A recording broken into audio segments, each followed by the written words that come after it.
I am a Maltese citizen. I am not a politician. I'm not here to ask you to vote for me or even to follow me. I have no political ambitions. I am not a leader. I stand here before you as a member of civil society. I stand here before you as an actor and an educator. I stand here before you because I am sad and angry. 6 months ago, I addressed many of you here at Daphne's Vigil, and together we asserted that Malta is not a normal country. And now, half a year later, I will add to that. Malta is still not a normal country, but worse. Malta is losing her soul.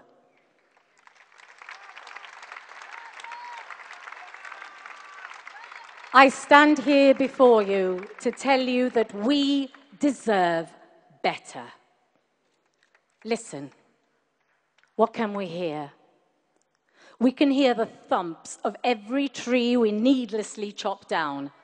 We can hear the groans we emit every time a government crony is put on the payroll. We can hear the horrified gasps at every news article about government corruption. We can hear the rat-a-tat-tat of jackhammers clearing a space to erect yet another building on ODZ public land. We can hear the muffled screams of us ordinarily law-abiding citizens whose freedom of speech has been gagged. We can hear yelling and bellowing in Parliament as they attempt to outshout the voice of truth. We can hear all our hearts breaking daily as we remember Daphne Caruana Galizia, and as we fight for justice, for Daphne and for Malta.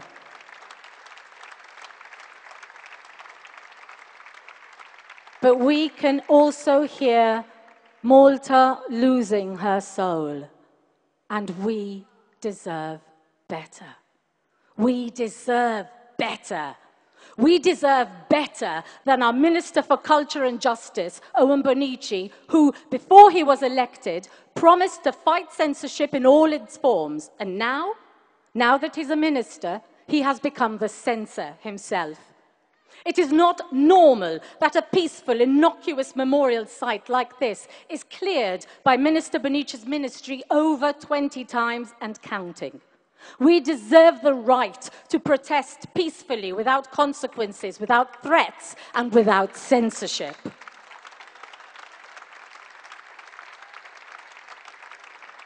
We heard earlier that Boris Nemtsov Memorial was removed by the Moscow authorities 192 times.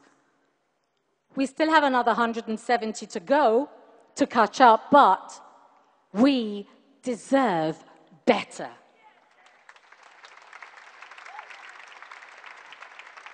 We deserve better than Konrad Mitzi and Keith Schembri, and the rumors about them illicitly lining their pockets every month with secret contracts through their Panama companies. We deserve a government that condemns the stench of these illicit dealings and asks for Keith and Konrad's resignations, and not a government that defends them publicly and refuses to impose proper standards.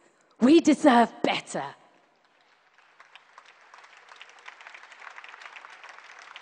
We deserve better than Chris Cardona, who has now, for the third time, been linked to Daphne Caruana Galizia's suspected murderers. 3 separate links and nothing has been done about it. We deserve political accountability. We deserve to know that we can count on our Prime Minister to do the right thing. We deserve that Minister Cardona be interrogated about his possible involvement. And until that day that his name is cleared, we deserve Chris Cardona's resignation.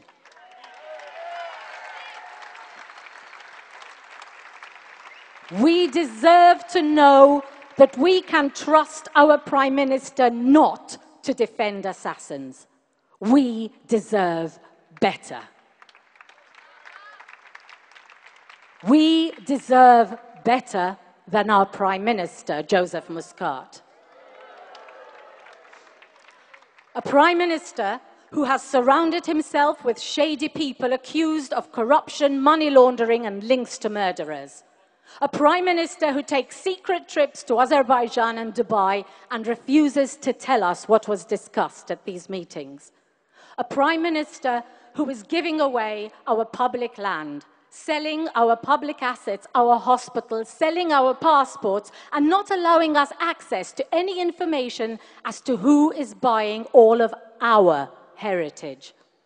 A Prime Minister who is quick as lightning to remove protest billboards and posters, but then takes his sweet time to react to the Pilatus Bank revelations.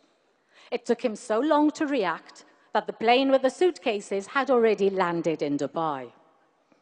A Prime Minister who demands his own access to the E-Grant Inquiry report, but refuses to let anyone else read that report. And then he asks us to believe that he is quoting it faithfully. He makes even Scientologists seem believable.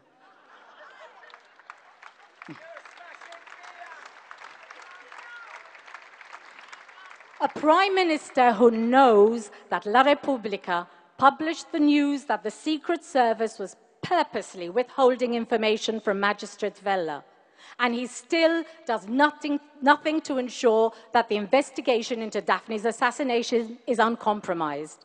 In fact, he goes one further and, in effect, replaces the magistrate. A Prime Minister who turned to Simon Busuttil and proclaimed that someone who backed a fraud is a fraudster. So, I ask our Prime Minister Joseph Muscat this. What does that make someone who defends a minister who visits brothels?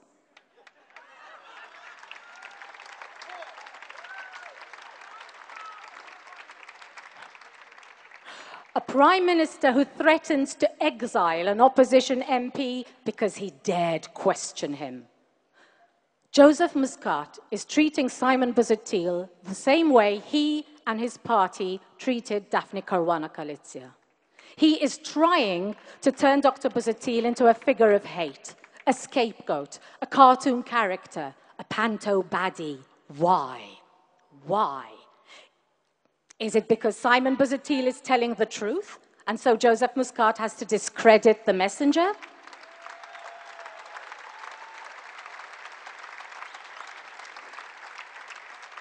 I ask you, why?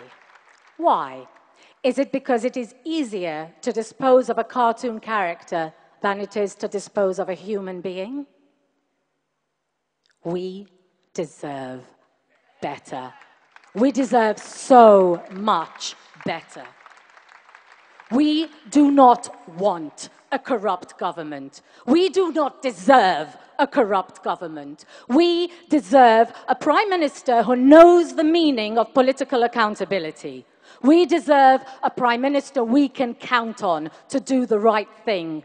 We deserve a Prime Minister who has the integrity to resign.